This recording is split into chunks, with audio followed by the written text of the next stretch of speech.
সম্মানিত উপস্থিতি, আপনাদের সামনে বয়ান ও তাকরীর পেশ করবেন আমাদের ওস্তাদতুল্য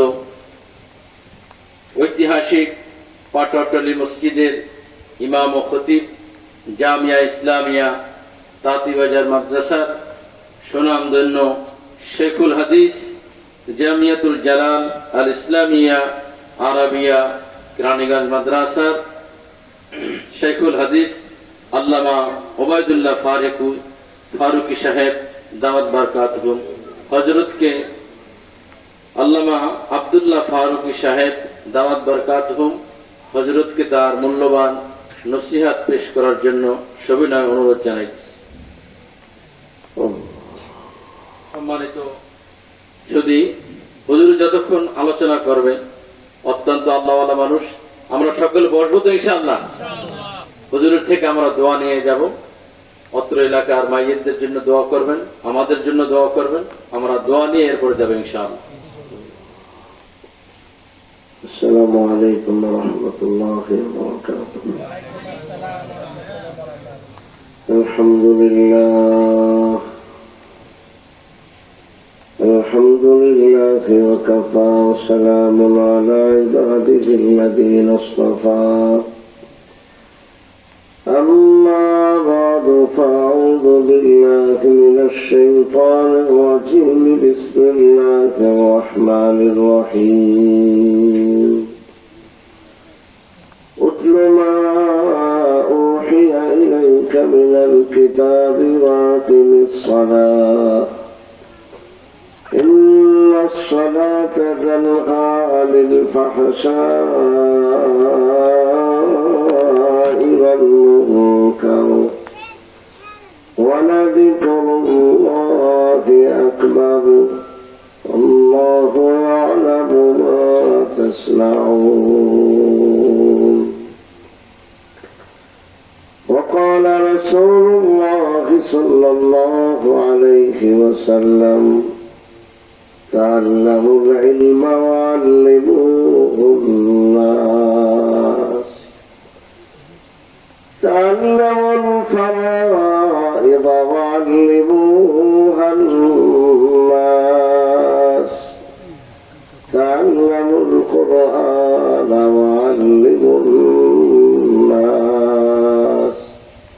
فإني امرؤ مقبول أو كما قال النبي عليه الصلاة والسلام.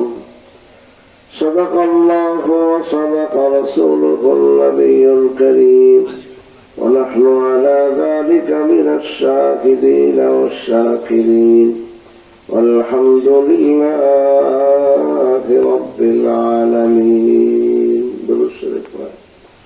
اللهم صل على محمد وعلى آل محمد كما صليت على إبراهيم وعلى آل إبراهيم إنك حميد مجيد. اللهم بارك على محمد وعلى آل محمد كما باركت على إبراهيم وعلى آل إبراهيم إنك حميد مجيد.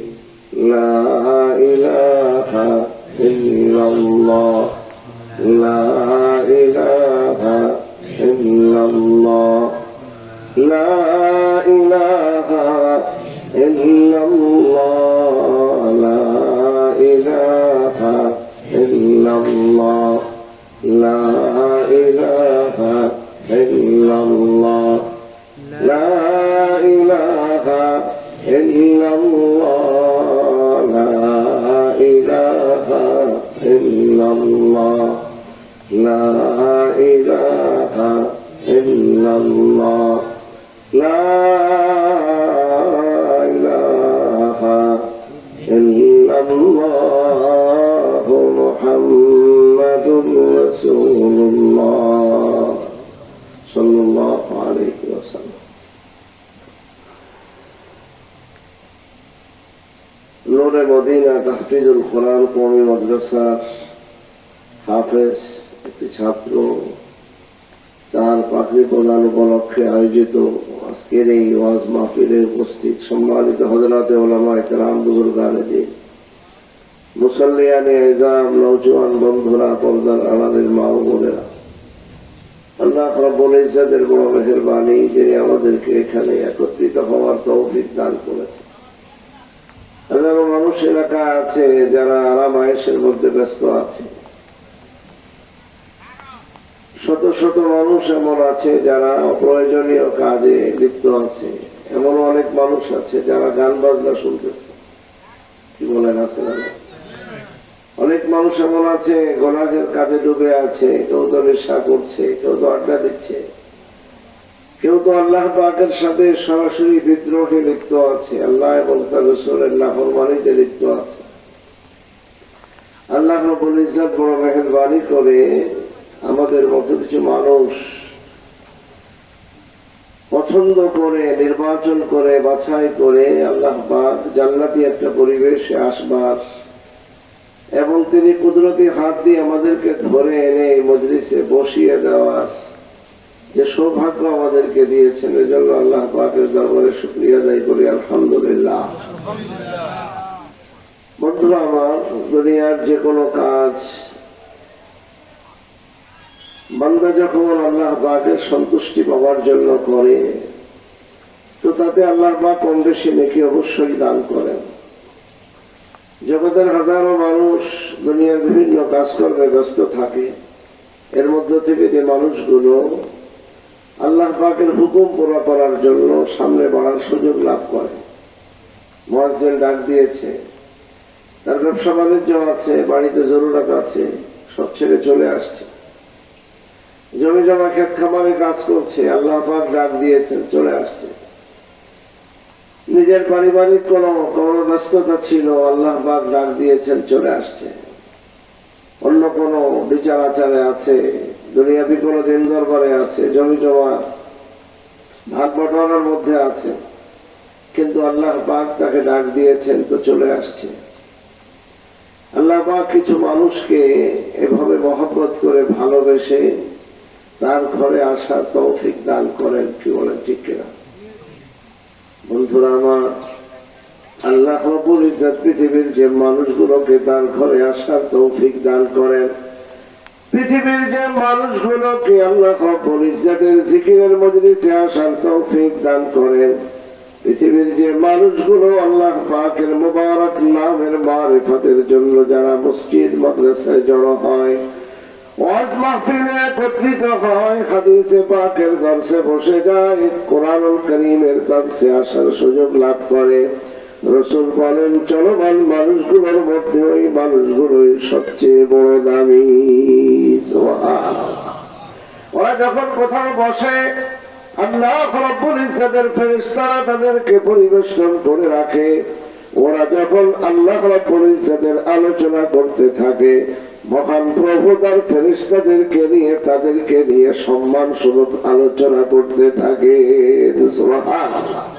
রব্বুল আলামিনের হাবিব বলেন, ওরা যে অবস্থায় থাকুক না কেন, আল্লাহ রাব্বুল ইজ্জতের মহব্বতের জন্য যখন তারা আল্লাহ পাকের মারিফতের কথা বলে আর শোনে, রব্বে কারীমের জিকিরের মধ্যে ওই মানুষগুলো যখন লিপ্ত থাকে, রব্বুল আলামিনের পক্ষ থেকে তাদের সবাইকে ক্ষমা করে দেওয়া হয়। সুবহানাল্লাহ। আল্লাহ পাক আমাদের সবাইকে আল্লাহ পাকের মহব্বতের মজলিসগুলোতে উপস্থিত হওয়ার তৌফিক দান করেন, আমিন। বন্ধুরা আমার, আল্লাহ রাব্বুল ইজ্জত কালামে পাকের মধ্যে জগতের মানুষের সুখ শান্তির বিষয়গুলো নিয়ে আলোচনা করেছে। এই পৃথিবীর মানুষ কিভাবে সুখী হবে, কিভাবে শান্তিতে থাকবে, নর নারী পুরুষ মহিলা যারা যেখানে আছে সকলেই কিভাবে আল্লাহ পাকের সন্তুষ্টি অর্জন করবে, তার বিবরণগুলো আল্লাহ পাক কালামে পাকের মধ্যে নাজিল করে পৃথিবীর মানুষের প্রতি ইহসান করেছেন, দয়া করেছেন। রব্বুল আলামিন যদি এই পথ না দেখাতেন, আমাদের জন্য বড় দুর্ভাগ্য ছিল। আমরা জানতাম না কোন পথে চললে আল্লাহ পাককে পাওয়া যাবে, আমরা জানতাম না কোন দিকে আগালে আল্লাহ পাকের জান্নাতের সন্ধান পাওয়া যাবে। পৃথিবীর মানুষ জানতো না জান্নাতের পথ কোনটা, জাহান্নামের পথ কোনটা। পৃথিবীর মানুষ জানতো না যে আল্লাহ পাককে কোন পথে পাওয়া যাবে, কোন লাইনে চললে নিজের জীবন ধ্বংস হয়ে যাবে, আর কোন পথে আগালে আল্লাহ পাকের সন্তুষ্টি পাওয়া যাবে। পৃথিবীর মানুষের জানা ছিল না। আল্লাহ রাব্বুল ইজ্জত মেহেরবানি করে পৃথিবীর মানুষকে জান্নাতি বানাবার জন্য, পৃথিবীর মানুষকে আল্লাহ পাকের মারিফত দেওয়ার জন্য, আল্লাহ পাকের পরিচয় দান করার জন্য লক্ষাধিক পয়গম্বর পাঠিয়েছেন, আসমানি কিতাব নাজিল করেছেন, এবং সেই ধারাবাহিকতার সর্বশেষ ও সর্বশ্রেষ্ঠ নবী হলেন মুহাম্মাদুর রাসূলুল্লাহ সাল্লাল্লাহু আলাইহি ওয়াসাল্লাম। আর পৃথিবীর মানুষের ভাগ্য উন্নয়নের জন্য, পৃথিবীর মানুষকে জান্নাতের পথ দেখাবার জন্য সর্বশেষ ও সর্বশ্রেষ্ঠ কিতাব হিসেবে আল্লাহ পাক কালামে পাক নাযিল করেছেন। রব্বুল কারীম কোরআনুল কারীমের এক আয়াতের মধ্যে বলেন, ওয়াকুনতুম আলা শাফা হুফরাতিন মিনান নার, ওয়াকুনতুম আলা শাফা হুফরাতিন মিনান নার ফাআনকাযাকুম মিনহা।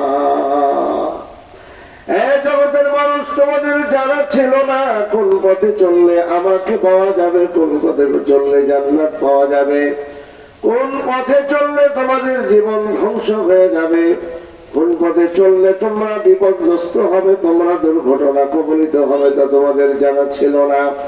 আমি রব্বুল আলামিন তোমাদের জন্য আমার প্রিয় নবী মুহাম্মদুর রাসূলুল্লাহ সাল্লাল্লাহু আলাইহি ওয়াসাল্লামকে পাঠিয়েছি, তোমাদেরকে দিশা দেওয়ার জন্য কালামে পাক নাযিল করেছি। আমি আল্লাহ রাব্বুল ইজ্জতের সন্তুষ্টি আর অসন্তুষ্টির বিবরণ দিয়ে আমি কালামে পাককে নাযিল করেছি। বিশাল এক ইতিহাস তোমাদের জন্য কালামে পাকের মধ্যে তুলে ধরেছি। পিছনের যে মানুষগুলো আমাকে দাসত্ব আর গোলামি করেছিল, আমাকে সিজদা করেছিল, আমি আল্লাহ রাব্বুল ইজ্জত ওই মানুষগুলোকে সফল করে আমি তোমাদের জন্য তাদের জীবনকে ইতিহাস বানিয়ে রেখেছি।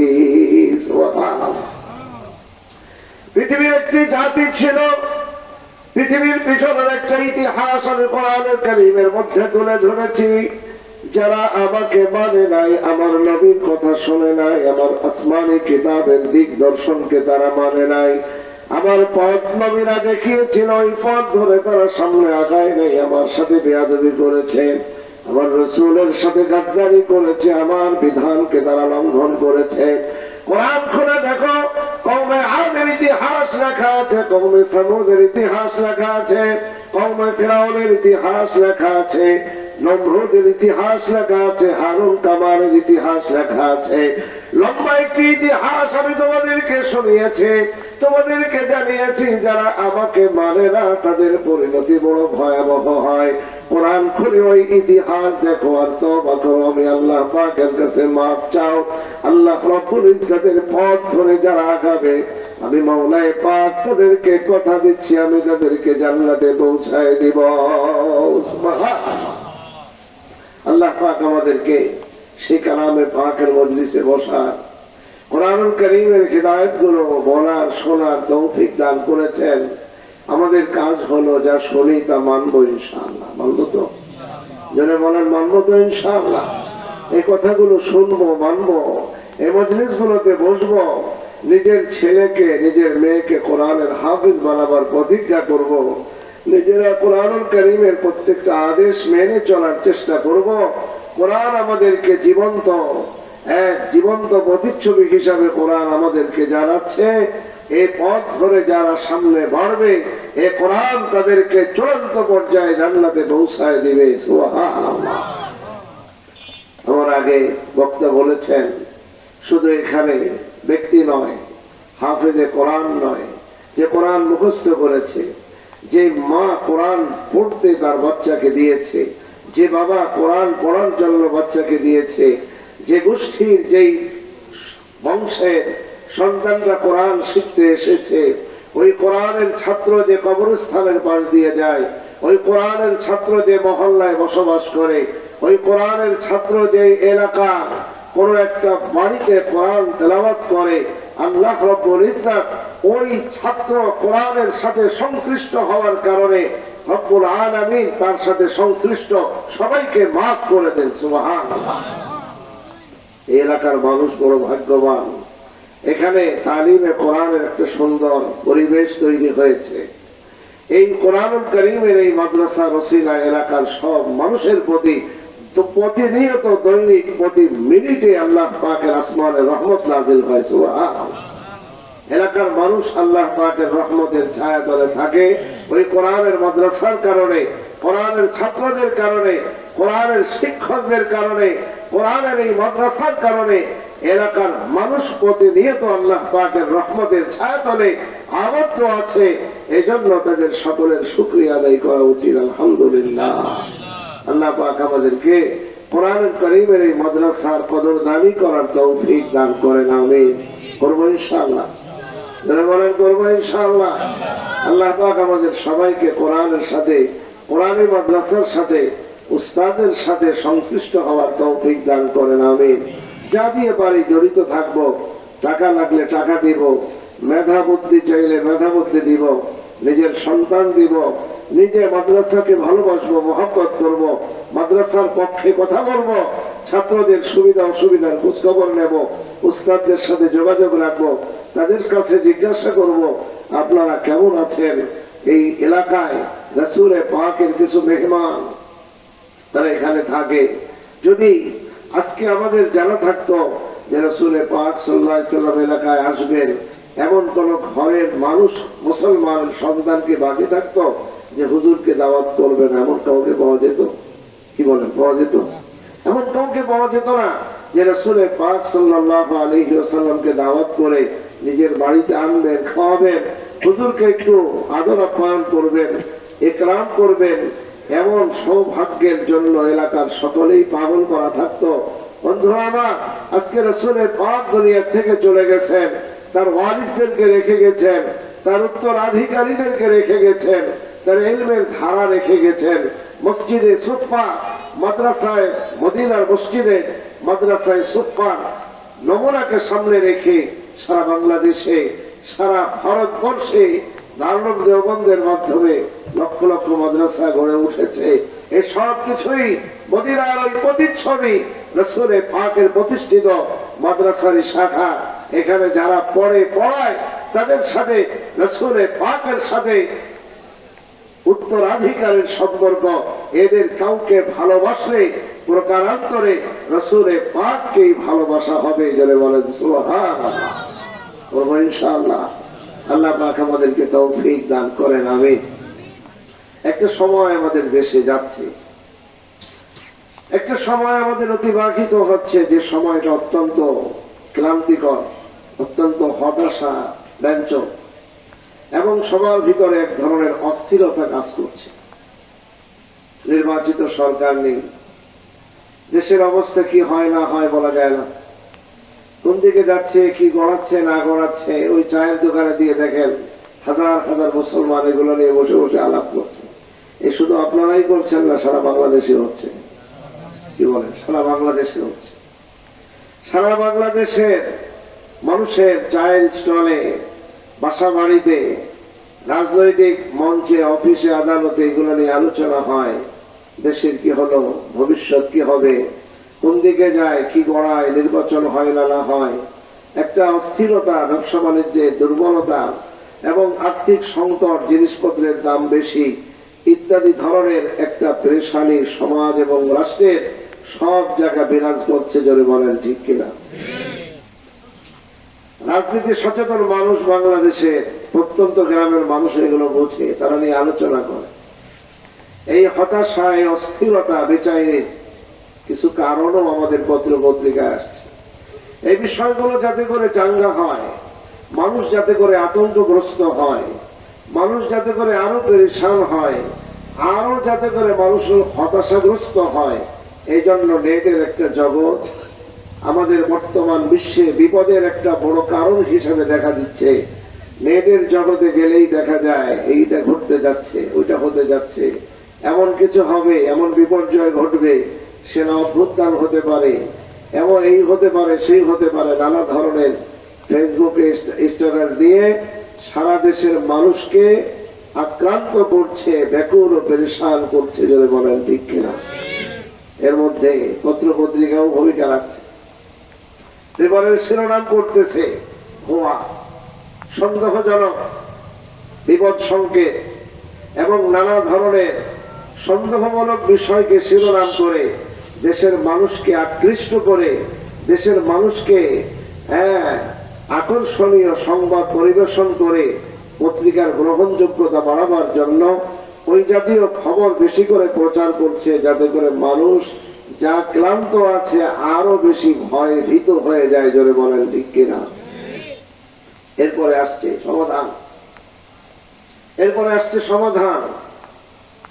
এই পরিস্থিতির সমাধান কি, উত্তরণের উপায় কি, এখান থেকে আমরা কিভাবে বেরিয়ে আসবো তা নিয়ে চিন্তা।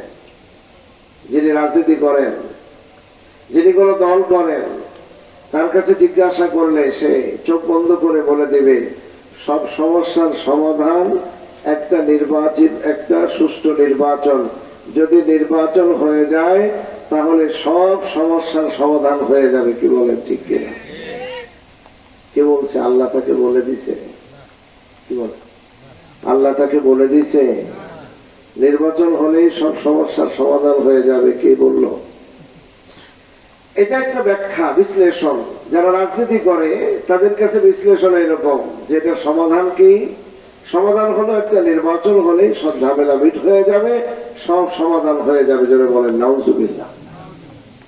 আর একজন ব্যবসা বাণিজ্য করে, সে বলবে যে এটার সমাধান কি? সমাধান হলো আসলে দেশে অর্থের সংকট, তো টাকা পয়সা টানাটানি। আমেরিকা আমাদের দেশের জন্য শুল্ক ছাড় দিয়েছে। গার্মেন্টস সেক্টরে যদি বেশি করে অর্ডার আসে, বেশি করে আমেরিকার থেকে টাকা আসবে, এখান থেকে মাল যদি বেশি করে পার্সেন্ট দেওয়া যায়, ইউরোপ আমেরিকায় আমাদের পণ্য বেশি করে সরবরাহ করা যায়, তাহলে মোটা অঙ্কের টাকা আসবে, অর্থনীতি চাঙ্গা হবে এবং এতেই সব সমস্যার সমাধান হয়ে যাবে। যারা বলেন ঠিক কিনা? যারা ওইটা করছে তাদের ব্যাখ্যা হলো এমন। কিছু মানুষ আছে বুদ্ধিজীবী, বুদ্ধি বিক্রি করে খায়, পত্রিকায় কলাম লেখে, ব্যাখ্যা বিশ্লেষণ লেখে, নানা ধরনের সমস্যার সমাধান লেখে। তারা এক ধরনের বিশ্লেষণ করে যে দেশ যদি এই লাইনে চলে, উপদেষ্টারা যদি এইভাবে আগায়, সমস্যার সমাধান হয়ে যাবে। যদি এইভাবে আগায় তাহলে দেশ সামনের দিকে বেড়ে যাবে। যেমন আমাদের গত কিছুদিন আগেও মানুষের মধ্যে একটা কথা ছিল, পট পরিবর্তন হয়ে গেলে ঝামেলা মিটে যাবে, সবাই মিলে বেশি করে ইলিশ মাছ খেতে পারবো। এখন তো ইলিশ মাছ ইন্ডিয়া চলে যায়, তো পট পরিবর্তন হলে বেশি করে ইলিশ মাছ খেতে পারবো। খাইছেন বেশি করে না কম খাইছেন? কেমন খাইছে? ধারণা ছিল শীত আসার আগেই মৌসুমি ফসল দিয়ে বাজার ভরে যাবে, তরকারির দাম একেবারেই কমে যাবে, পণ্য মূল্য কমে যাবে। আমরা যারা সাধারণ দিনমজুর, আমরা খেটে খাওয়া মানুষ, অল্প দামেই তরকারি কিনতে পারবো, জিনিসপত্রের দাম কমে যাবে, আমরা বড় সুখের জিন্দেগিতে বসবাস করতে পারবো। এরকম একটা ধারণা নিয়ে সামনে বাড়তেছিলাম। পরপর বন্যা হইল কয়েকটা, লাস্টে তরকারি লাগাইছে উঠবে, এই সময় বৃষ্টি আইছে, সব তরকারি শেষ। এখন বাজারের অবস্থা আগুন। জোরে বলেন ঠিক কিনা? বন্ধুরা আমার, সমগ্র পৃথিবীর মানুষ তাদের মতো করে ব্যাখ্যা দিচ্ছে, তাদের মতো করে সমাধান বলছে। কোরআনুল কারীম সমগ্র পৃথিবীর মানুষকে, সর্বকালের মানুষের জন্য হিদায়াতের বার্তা বহন। কোরআন বলছে তোমরা যা বলছো তা হবে না, আল্লাহ রাব্বুল ইজ্জত যা বলেন তাই হবে। পৃথিবীর মানুষ যতভাবে ব্যাখ্যা বিশ্লেষণ করুক না কেন, কোনো পথেই সমাধান হবে না। সমাধানের পথ একটা, মাওলাই পাক যেটা বলবেন সেটাই সমস্যার সমাধান। যারা বলেন ঠিক কিনা? সমগ্র পৃথিবীর মানুষ বেঈমানির লাইনে বিভিন্ন কথা বলে বলে পৃথিবীর মানুষকে প্রলোভ দেখাচ্ছে, পৃথিবীর মানুষকে নাজেহাল করার চেষ্টা করছে। আল্লাহ রাব্বুল ইজ্জত পৃথিবীর মানুষকে জানাচ্ছেন তুমি আমেরিকার পথে যেও না, ধ্বংস হয়ে যাবে। চায়নার পথ ধরে উন্নতি করতে যাবে, ধ্বংস হয়ে যাবে। ইহুদি খ্রিস্টানদের পথে তুমি আগাবে, ধ্বংস হয়ে যাবে। যে যত বড় সমাধান বলুক না কেন, আসল সমাধান সেটা নয়। সমাধান হলো ওই পথে যে পথে সমাধান আল্লাহ বলেছেন, রাসূল বলেছেন। যে বড় বলেন ঠিক কিনা? সমাধানকে সরকার দিবে না আল্লাহ দিবে? যারা বলেন সমাধান সরকার দিবে না আল্লাহ দিবে? আল্লাহ কখন দিবে? আল্লাহ কখন দিবেন? যখন বান্দার হালাত ভালো হবে। আল্লাহ কখন দিবেন?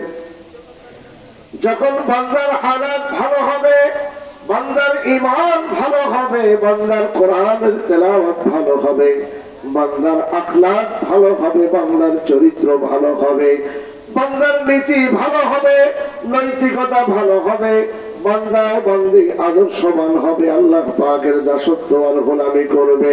আল্লাহ রাব্বুল ইজ্জত পৃথিবীর মানুষের জন্য চূড়ান্ত পর্যায়ের শান্তির ব্যবস্থা করে দিবেন। সুবহানাল্লাহ। বন্ধুরা আমার, আমাদের এই দুনিয়ায় হাজারো মানুষ এমন আছে যারা টাকার বস্তার মধ্যে ঘুমায়, কিন্তু ঘুম আসে না। আছে না নাই? যারা বলেন আছে না নাই? বাংলাদেশে বহু শিল্পপতি এমন আছে যাদের টাকার কোনো অভাব নাই, কিন্তু ঘুম হয় না।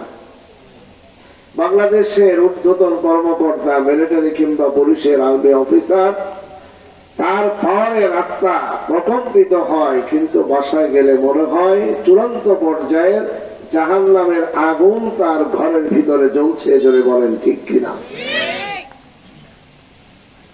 হাজারো মানুষ আছে এমন, ব্যবসা বাণিজ্য ভালো, স্বর্ণের দোকানে কাজ করে, স্বর্ণের ব্যবসা করে, সবচেয়ে ভালো মানুষ, সবচেয়ে আর্থিক ভাবে সচ্ছল, কোনো ঝামেলা নাই।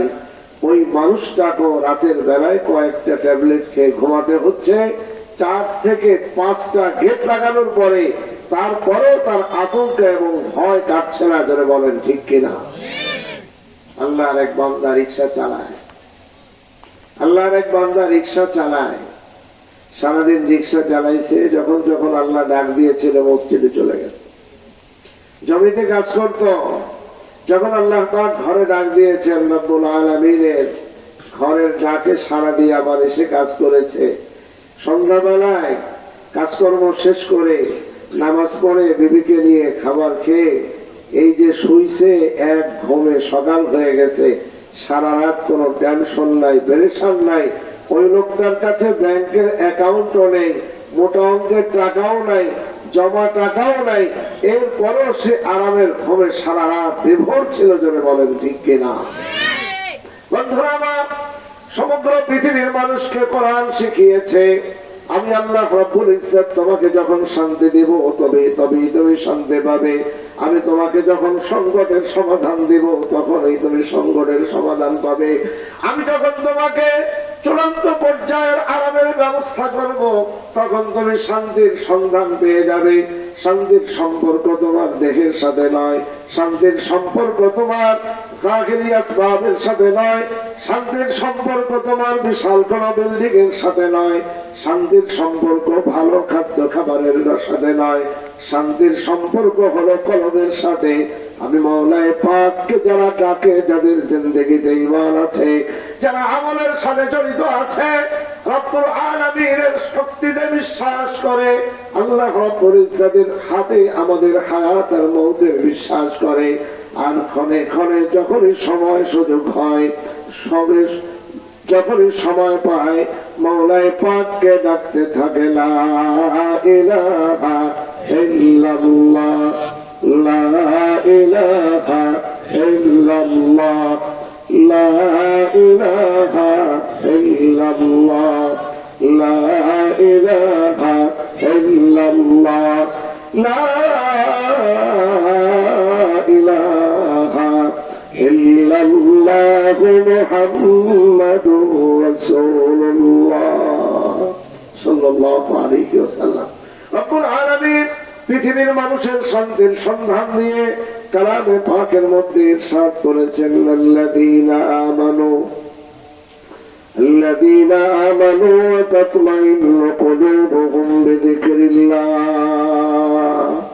আলা বিযিকরিল্লাহি তাতমাইন্নুল কুলুব। সুবহানাল্লাহ। যারা আমার প্রতি বিশ্বাস রাখে, অগাধ বিশ্বাস রাখে, পৃথিবীর কোন মানুষের ব্যাখ্যা বিশ্লেষণের দিকে ফিরে তাকায় না, দিল থেকে সে বিশ্বাস রাখে আমার মালিক যা করেন তাই হবে, দুনিয়ার কে কি বললো তা হবে না। আমার মালিক যিনি, ওই মালিক যদি আমার জন্য শান্তির ফয়সালা করেন তবে আমি শান্তি পাবো। আমাদের দেশ ও সরকারের জন্য যদি ওই মালিক রহমতের ফয়সালা করেন তবে আমরা শান্তির সন্ধান পাবো। রব্বুল আলামিন বলেন যে মানুষগুলো আমার প্রতি অখণ্ড বিশ্বাস রাখে, আমার শক্তি সামর্থ্যকে ইয়াকিন আর বিশ্বাসের সাথে বরণ করে নেয়, আর আমি আল্লাহ রাব্বুল ইজ্জতের প্রত্যেকটা হুকুম মেনে চলে। আমি যখন আমার বন্ধু বান্ধবীকে ফজরের নামাজের সময় ডাক দেই, ডাকে সাড়া দিয়ে সে নামাজ পড়ে নেয়, যোহরের সময় আবার ডাক দেই, যোহরের সময় আবার উঠে, মহিলারা বাসায় নামাজ পড়ে, পুরুষেরা মসজিদে চলে আসে।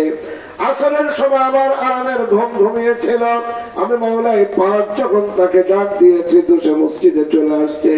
মাগরিবে আবার এসে উপস্থিত হয়েছে।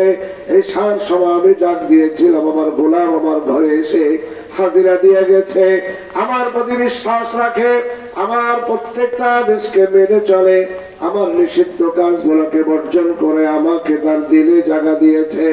আমি মাওলাই পাক তাদেরকে কথা দিচ্ছি, একটা টাকা না থাকলেও আমি তার দিলের ভিতরে শান্তি দিয়ে দিব। من عمل صالحا من ذكر أو أنثى وهو مؤمن فلنحيينه حياة طيبة ولنجزينهم أجرهم بأحسن ما كانوا يعملون. লোকটা শিক্ষিত না অশিক্ষিত আমি দেখবো না, সে নারী না পুরুষ তা আমি দেখবো না, কালো না ধলা তা আমি দেখবো না, পৃথিবীর কোন প্রান্তে বসবাস করে তা আমি দেখবো না, কত বড় বাড়িতে থাকে তাও আমি দেখবো না, আমি কত বড় স্বচ্ছন্দের মানুষ তাও আমি দেখবো না। আমি দেখবো তার হৃদয়ে আমার বিশ্বাস আছে কিনা, ঈমান তার মজবুত আছে কিনা। আমি দেখবো আমার বন্ধু বান্ধবী আমার প্রতি বিশ্বাস রেখে আমার আদেশগুলো পুরা করে কিনা, আমার নিষিদ্ধ কাজগুলোকে বর্জন করে কিনা, গুনাহ করে, গুনাহ ছাড়ে কিনা, চোখের গুনাহগুলো করে না, জবানের গুনাহ করে না, কানের গুনাহ করে না, হাতের গুনাহ করে না, পায়ের গুনাহ করে না, মনে মনে খারাপ চিন্তাও করে না, পৃথিবীর কোন মানুষকে তুচ্ছ করে না, পৃথিবীর কোন মানুষকে কষ্ট দিয়ে কথা বলে না, পৃথিবীর কোন পরনারীর দিকে খারাপ দৃষ্টিতে তাকায় না, পৃথিবীর কোন মানুষের পকেটের দিকে তাকায় না, অন্যায় ভাবে তার টাকাগুলো হরণ করার চিন্তা করে না, পৃথিবীর কোন মানুষকে কষ্ট দেয় না, স্বামী হলে স্ত্রীর সাথে দুর্ব্যবহার করে না, স্ত্রী হলে স্বামীর সাথে দুর্ব্যবহার করে না।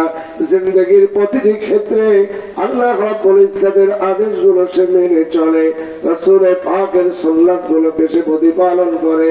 আল্লাহ রাব্বুল ইজ্জত বলেন, আমি আসমানি শান্তি তার কলবে ঢেলে দিব, সে যদি পুরা ঘরেও থাকে আরামের ঘুম সে ঘুমাতে পারবে।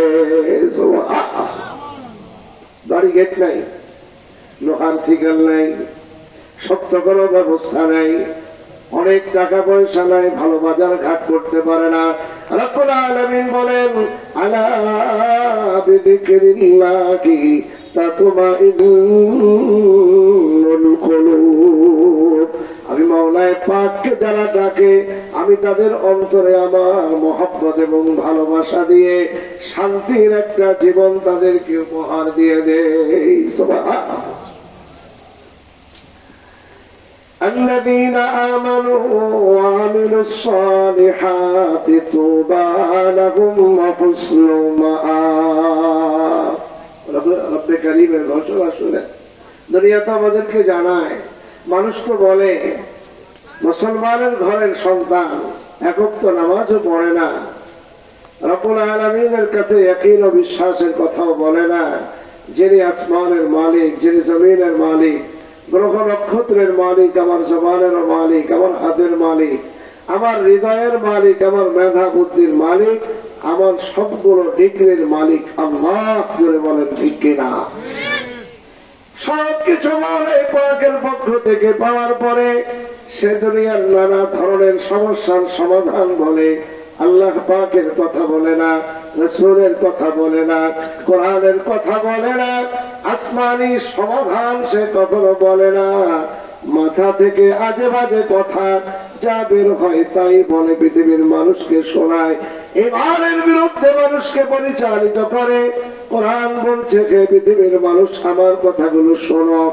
আমি তোমাদের মালিক, আমি তোমাদের খালিক, আমি তোমাদের রাষ্ট্রের মালিক, আমি তোমাদের রাষ্ট্রের প্রেসিডেন্টের মালিক, আমি ইউরোপ আমেরিকার মালিক, সারা জাহানকে আমি পরিচালনা করি। ও পৃথিবীর মানুষ, ওই আলো বাতাস আমি চালাই। আমি আল্লাহ রাব্বুল ইজ্জাত আসমান থেকে বৃষ্টি বর্ষণ করি। আমি আল্লাহ রাব্বুল ইজ্জাত মাটির নিচের থেকে গাছপালা উৎপন্ন করি। আমি আল্লাহ পাক তোমাদেরকে ফলমূল খাওয়ার ব্যবস্থা করেছি। সবকিছুর মালিক আমি আল্লাহ।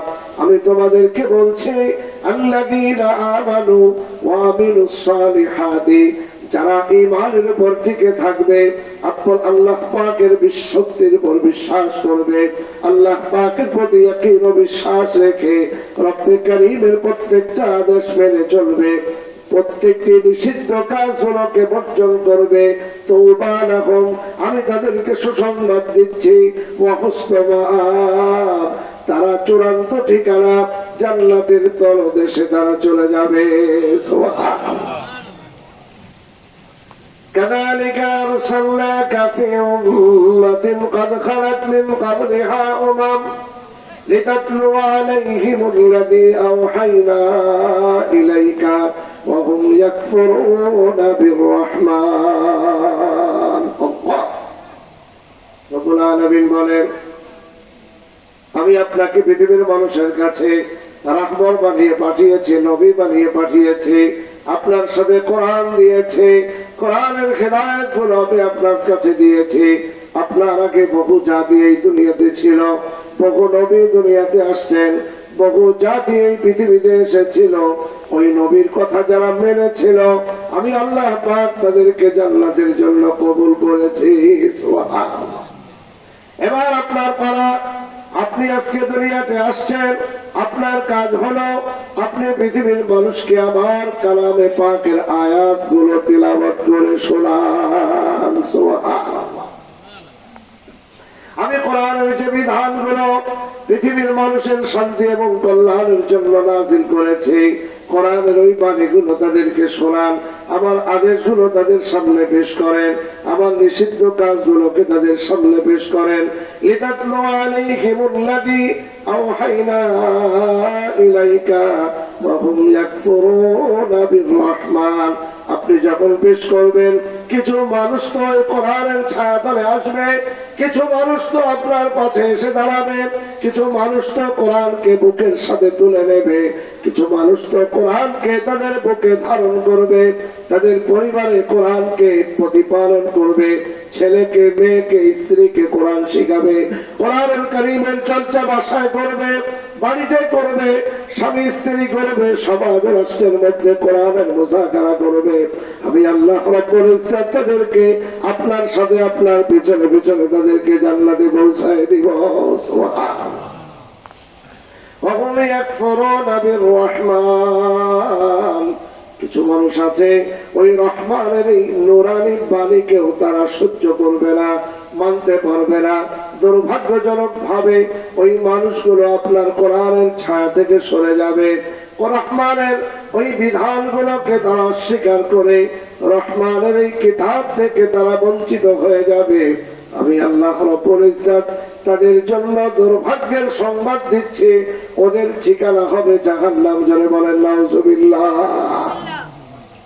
কুল হুয়া রাব্বী লা ইলাহা ইল্লা হু। এবার আমাদের কাজ, কোন হে নবী আপনি বলুন, হুয়া রাব্বী, তিনি আমাদের রব, তিনি আমাদের সব। আল্লাহু আকবার। তিনি আমাদের রব, তিনি আমাদের সব, তিনি আমাদের সংকটের সমাধানকারী। তিনি যখন চাইবেন আমাদের শান্তির ফয়সালা হবে। তিনি কখন চাইবেন?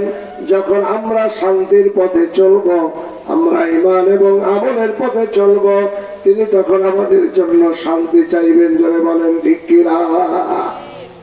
সমাধান ইমানের পথে ফিরে আসা, সমাধান রাসূল পাক সাল্লাল্লাহু আলাইহি সাল্লামের জিন্দেগি ধারণ করা।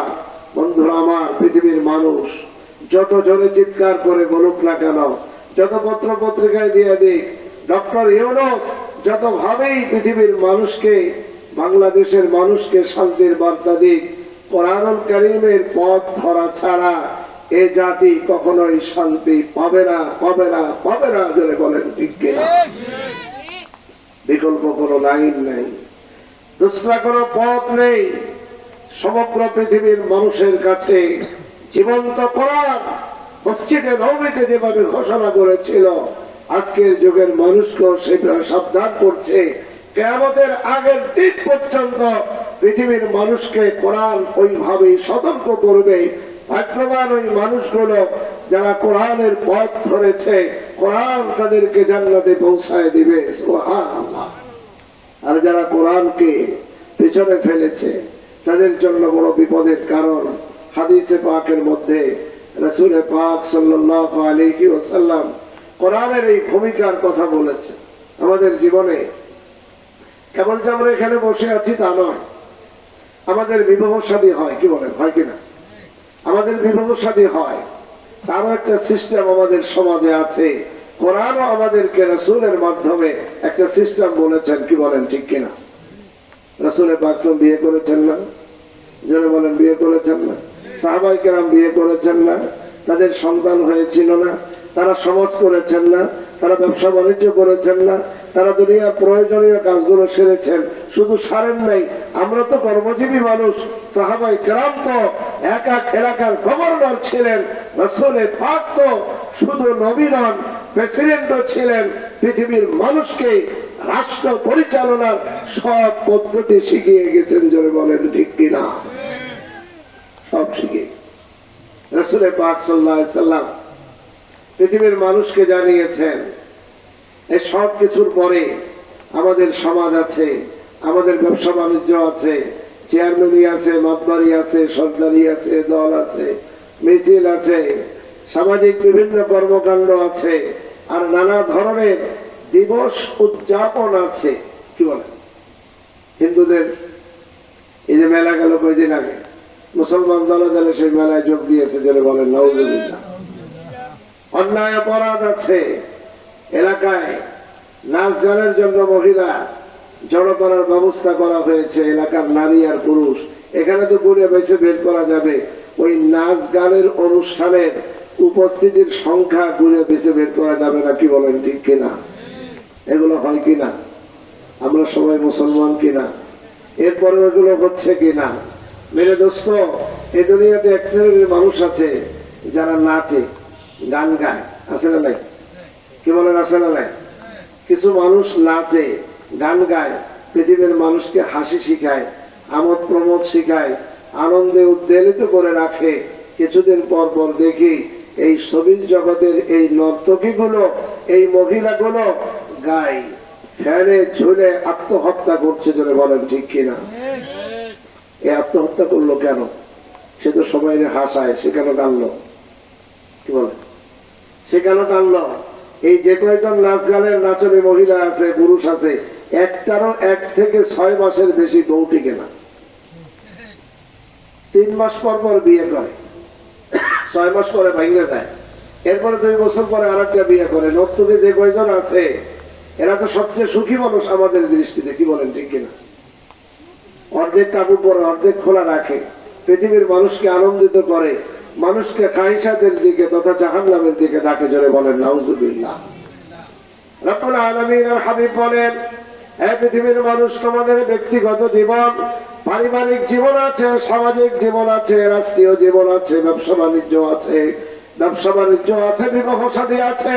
ওই কোরআন তোমাদেরকে সে পথ দেখায়, পথ ও পদ্ধতি বলে দেয়। মান জাআলাহু আমামাহু কাদাহু ইলাল জান্নাহ। তোমাদের জীবনের প্রত্যেকটি ক্ষেত্রে যারা কোরআনকে সামনে রাখবে, কোরআনের বিধানকে সামনে রাখবে, কোরআনের আদর্শ, কোরআনের নীতিমালাকে সামনে রেখে যারা জীবন চালাবে, ওই কোরআন তাদেরকে জান্নাতে নিয়ে যাবে। সুবহানাল্লাহ। আর তোমাদের জীবনে এমন কিছু বিষয় আছে বিবাহ শাদী হলে কোরআনের কথা বলা থাকে না, ব্যবসা বাণিজ্য করতে গেলে হালাল হারামের বাজ বিচার থাকে না, সামাজিক কাজকর্ম করতে গেলে অন্যায় অনাচারের বিধি ব্যবস্থা থাকে না, জুলুম নির্যাতনার চাঁদাবাজি সহ দুনিয়ার মানুষের হক নষ্ট করে খায়। কোরআন তাকে নিষেধ করছে, কোরআনকে সে সামাজিক ভাবে মানে না, মসজিদ থেকে বের হয়ে যাওয়ার পরে যা ইচ্ছা তাই করে। রাসূলে পাক বলেন, ওমান জাআলাহু খালফা যাহরিহি সাকাতাহু ইলাল্লাহ। যারা কোরআনকে পিছনে ফেলে মন মতো জিন্দেগি চালাবে, কোরআন তাদের বিরুদ্ধে রব্বুল আলামিনের কাছে বিচার দিয়ে তাদেরকে জাহান্নামে নিয়ে যাবে। জোরে বলেন নাউযুবিল্লাহ। বন্ধুরা আমার, আজকে সেই কোরআনের দাবিগুলো আমাদের সামনে ভুলণ্ডিত হচ্ছে। কোরআনী মাদ্রাসা, আমাদের দেশে হাজার হাজার মাদ্রাসা, আমাদের জন্য এটা রহমতের কারণ। জোরে বলেন আলহামদুলিল্লাহ। আমাদের বাচ্চাদেরকে কোরআন শেখাবার কুদরতি আর ব্যবস্থা হয়েছে। স্কুল কলেজ ইউনিভার্সিটির পরিবেশ তো আমরা জানি। যারা এখানে পড়াশোনা করে ওই ছেলে মেয়েদের বেহাল অবস্থা আমাদের সামনে, আমাদের কন্ট্রোলের বাইরে চলে যাচ্ছে। আমাদের ওই ভাই বন্ধুরা কোথায় তাদের জীবন, কোথায় রাসূলে পাকের জীবন, কোথায় দ্বীন ও শরীয়ত, কোথায় স্কুল কলেজ ইউনিভার্সিটিতে পড়ুয়া ছেলে মেয়েদের জীবন। আসমান আর জমিনের ব্যবধান হতে চলেছে। দেশের ওলামায়ে কেরাম ধর্ম শিক্ষা জন্য একজন করে প্রতিটি স্কুলে ধর্ম শিক্ষার জন্য একজন শিক্ষক নিয়োগ দেওয়ার আবেদন করেছিল। যা প্রয়োজন ছিল, আমাদের ছেলে মেয়েদেরকে পেশাব পায়খানা শিখাবে, পাক নাপাকি শিখাবে, ডান বাম শিখাবে, জান্নাত জাহান্নাম শিখাবে, ভ্রষ্টতা শিখাবে, অন্যায় অনাচারের পথ থেকে বাঁচার পথ ও পদ্ধতি বলে দেবে, সেটাই প্রয়োজন ছিল। আমাদের ছেলে মেয়েরা আজকে জানে না কোন দিকে ফের পেশাব করতে হবে। আমাদের ছেলে মেয়েরা জানে না পেশাব থেকে কিভাবে পাক ও সাফ হতে হবে। আমাদের ছেলে মেয়েরা জানে না গোসল কিভাবে করতে হবে, সুন্নাত তরিকায় কিভাবে ঘুমাতে হবে, কিভাবে লেখাপড়ার জীবন সুন্দর হবে। আমাদের ছেলে মেয়েরা জানে না। তার জন্যই ধর্ম শিক্ষার প্রয়োজন ছিল। বড় দুর্ভাগ্যজনক, বড় আক্ষেপের সাথে বলতে হচ্ছে, সেই দাবিকে উপেক্ষা করে বর্তমান সরকার সেই জায়গায় নাচ গানের শিক্ষক নিয়োগ দিয়েছে। ধরে বলেন নাউযুবিল্লাহ। এ হলো এই জাতির জন্য দুর্ভাগ্য।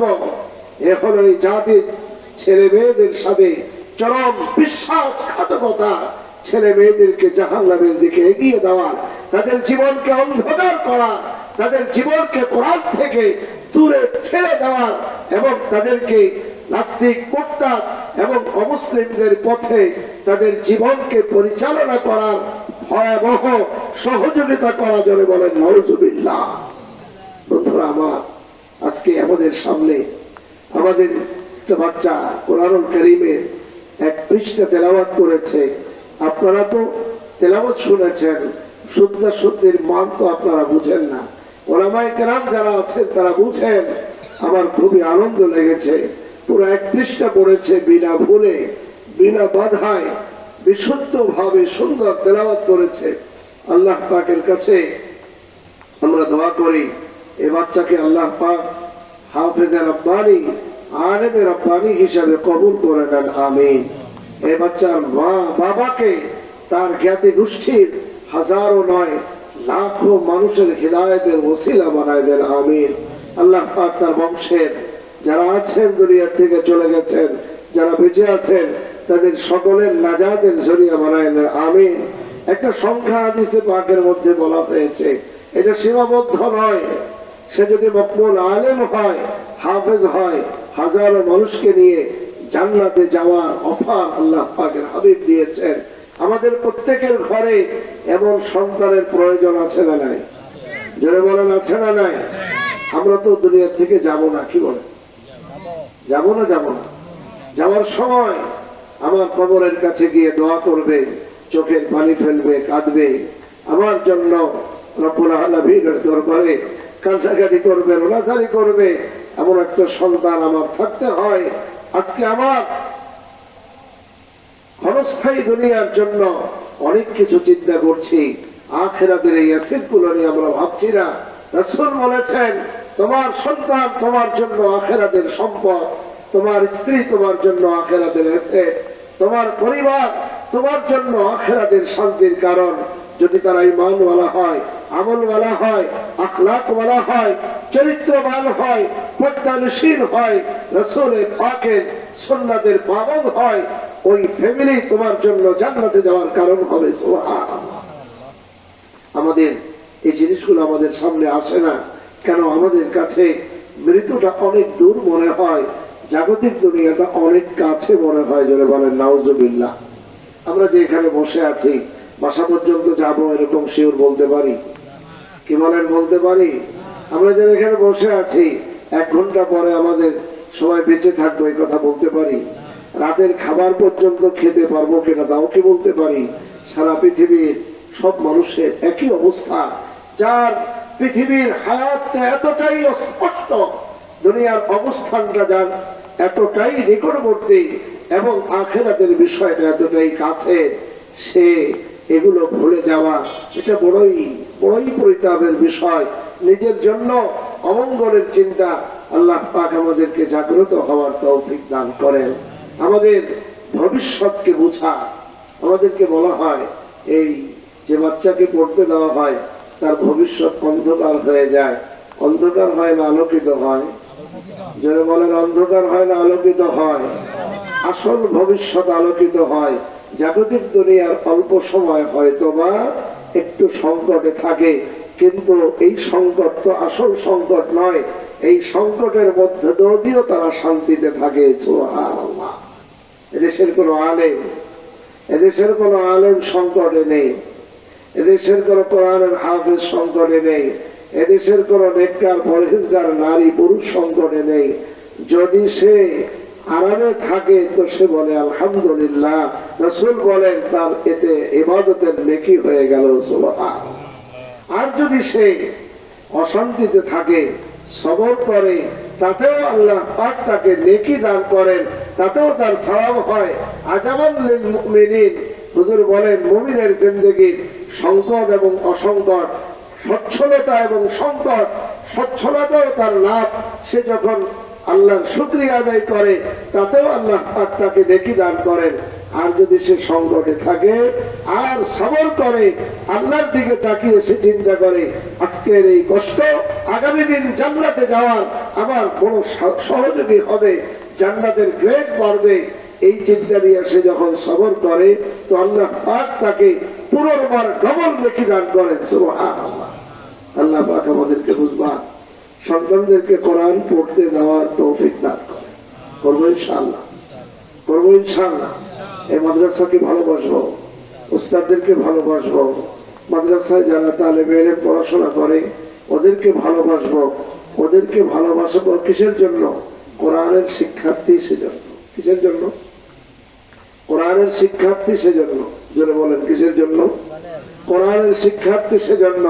এরা যে রাসূলের ওয়ারিস, এরা যে আমার রাসূলের উত্তরাধিকারী, এরা যে রাসূলের দ্বীন শিখছে, রাসূলের পাক সাল্লাল্লাহু আলাইহি সাল্লামের দ্বীনকে বুকে ধারণ করছে, মাথায় বহন করছে, উম্মতের সামনে পেশ করছে, আর রাসূলের পাকের সুন্নাতগুলোকে শরীরে ধারণ করছে। ওই কারণে আমি যদি ভালোবাসি, প্রকারান্তরে সেটা আল্লাহকে ভালোবাসা হবে, রাসূলকে ভালোবাসা হবে। যারা বলেন ঠিক কিনা?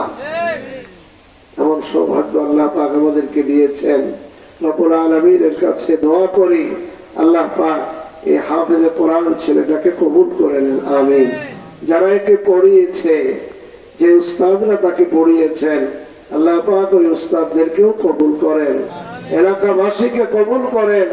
যে এলাকায় বাচ্চাটা কোরআন শরীফ পড়েছে, মুখস্থ করেছে, ওই এলাকাবাসীকে আল্লাহ পাক কবুল করেন।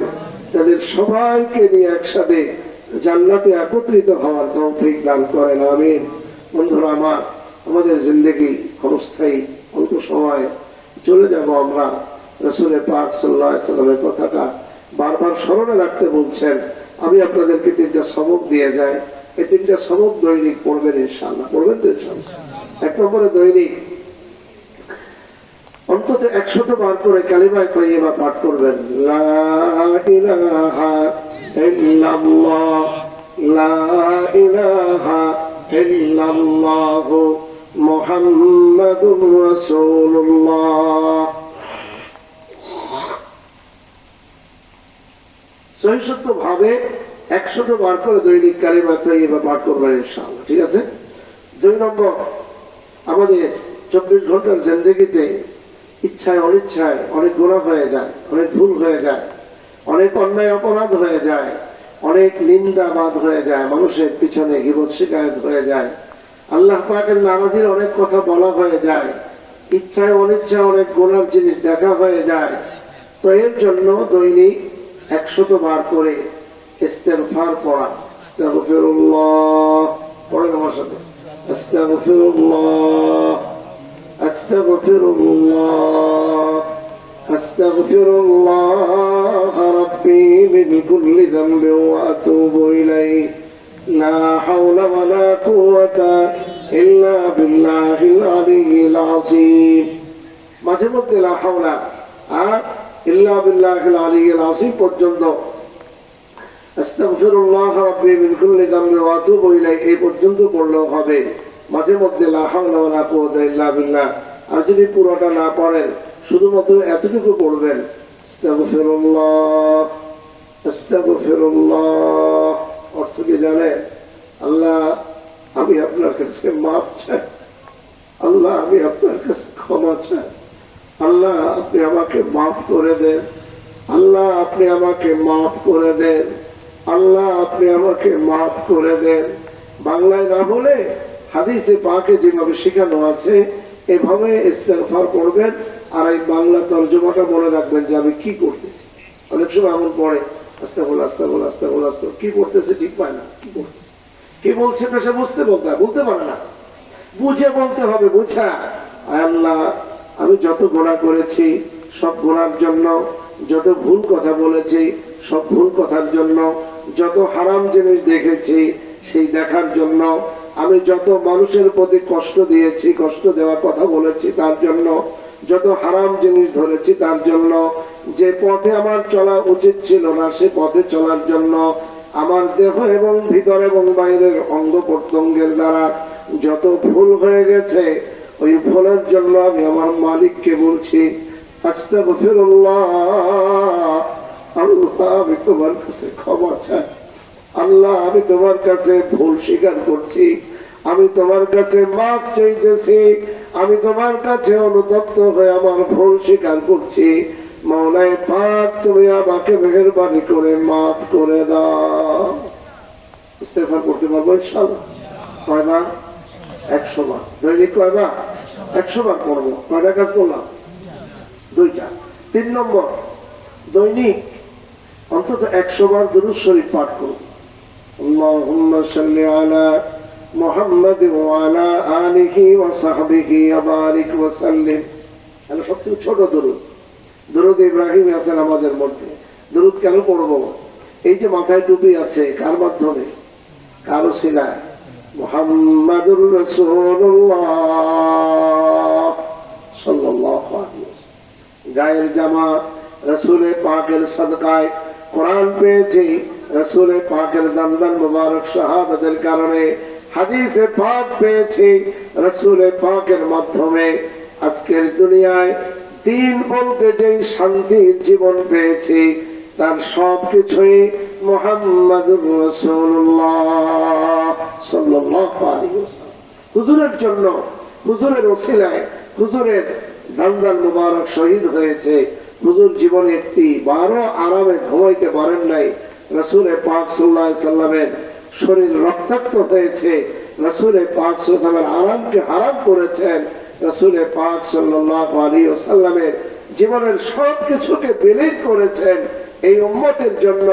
এবং হুজুরের দরদার ব্যথা একটাই ছিল, আমার উম্মতের কেউ যেন জাহান্নামে না যায়, সব উম্মত যেন জান্নাতে চলে যায়। জোরে বলেন সুবহানাল্লাহ।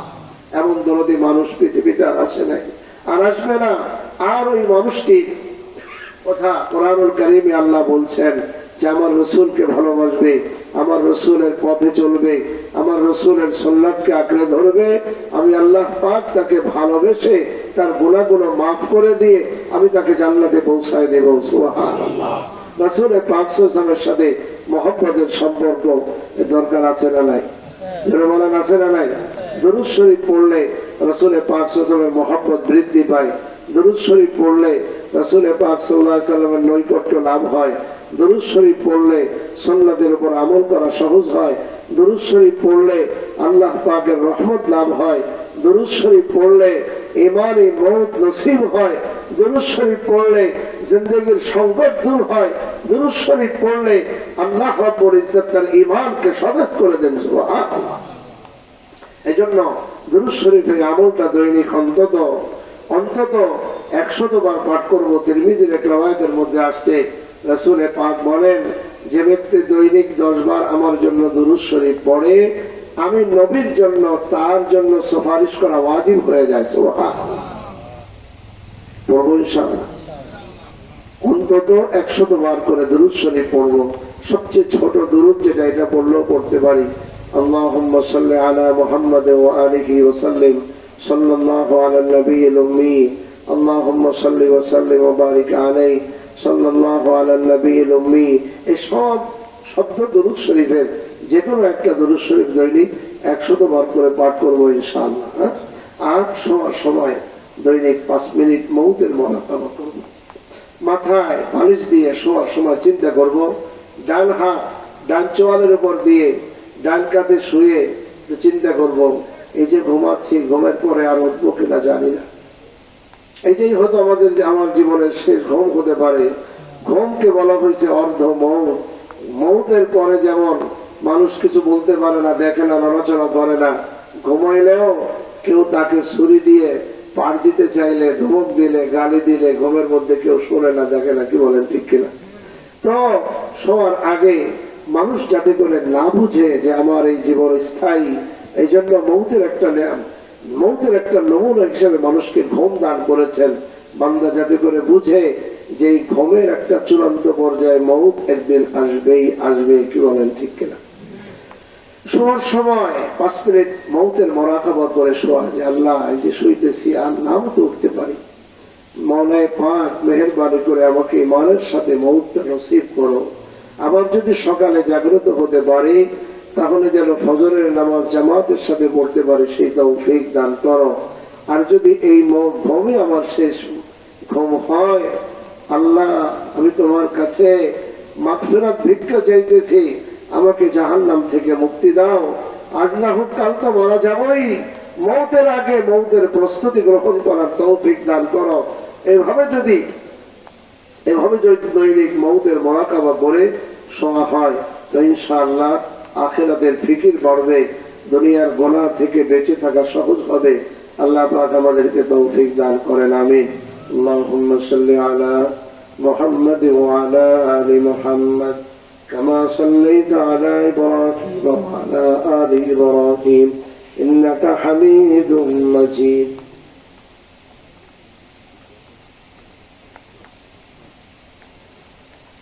اللهم بارك على محمد وعلى آل محمد كما باركت على إبراهيم وعلى آل إبراهيم إنك حميد مجيد. استغفر الله ربي من كل ذنب وأتوب إليه. لا حول ولا قوة إلا بالله العلي العظيم. اللهم صل وسلم وبارك عليك. اللهم آمين. الحمد لله رب العالمين والعاقبة للمتقين. الصلاة والسلام على أشرف الأنبياء والمرسلين وعلى آله وأصحابه أجمعين. ربنا ظلمنا أنفسنا وإن لم تغفر لنا وترحمنا لنكونن من الخاسرين. পরওয়ারদিগারে আলম দুনিয়া আসমাওনা গভীর রাত্রে যখন বাসাবাড়ির গেট গুলো লেগে গিয়েছে, মানুষগুলো ঘুমে বিভোর হয়ে গেছে, আল্লাহ এই গভীর রাত্রে হযরতে উলামায়ে কেরাম বুজুর্গানে দিন, ছোট্ট ছোট্ট নিষ্পাপ বেগুনাহ মাসুম বাচ্চা কিছু নেককার এলাকার মুরব্বিয়ান একরাম নওজওয়ানদেরকে নিয়ে মাওলা তোমার রহমতের দুয়ারে ভিক্ষার জন্য তোমার দেওয়া দুটো হাত পেতে দিয়ে তোমার কাছে মাফ চাইতেছি আল্লাহ। আয় আল্লাহ, মেহেরবানি করে আমাদের জীবনের সমস্ত গুনাহগুলো মাফ করে দাও। আয় আল্লাহ, আমরা বুঝে না বুঝে ইচ্ছা অনিচ্ছায় সুদূরে গোপনে যত ভুল ত্রুটি করে ফেলেছি আল্লাহ, সমস্ত গুনাহের জন্য তোমার কাছে তওবা করে মাফ চাইতেছি আল্লাহ। আমাদের হিসাব না থাকলেও তোমার খাতা আমাদের গুনাহের পরিসংখ্যান লেখা আছে। আমাদের অপরাধের হিসাব আমাদের কাছে না থাকলেও মাওলা তোমার ফেরেশতাদের কাছে এর হিসাব লেখা আছে। আয় আল্লাহ, তোমার কাছে অনুতপ্ত হয়ে লজ্জিত হয়ে মাফ চাইতেছি মাওলা।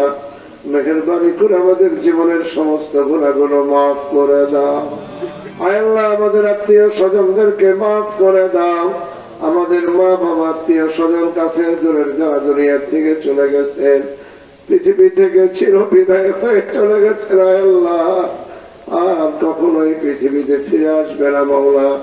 মেহেরবানি করে তাদের সবাইকে তুমি মাফ করে দাও আল্লাহ। তাদের কবরগুলোকে জান্নাতের বাগান বানিয়ে দাও আল্লাহ। তাদেরকে জান্নাতুল ফিরদাউস নসিব করে দাও আল্লাহ। অত্র এলাকার যত নারী পুরুষ দুনিয়া থেকে চলে গেছেন মাওলা, মেহেরবানি করে তাদের সবাইকে তুমি মাফ করে দাও। আল্লাহ, এলাকার মাদ্রাসার ছাত্র হাফেজে কোরআনের দস্তারবন্দি উপলক্ষে তোমার মারিফাতের কিছু কথাবার্তা বলেছি, শুনেছি। আল্লাহ, মেহেরবানি করে আমাদের সবাইকে এর উপর আমল করার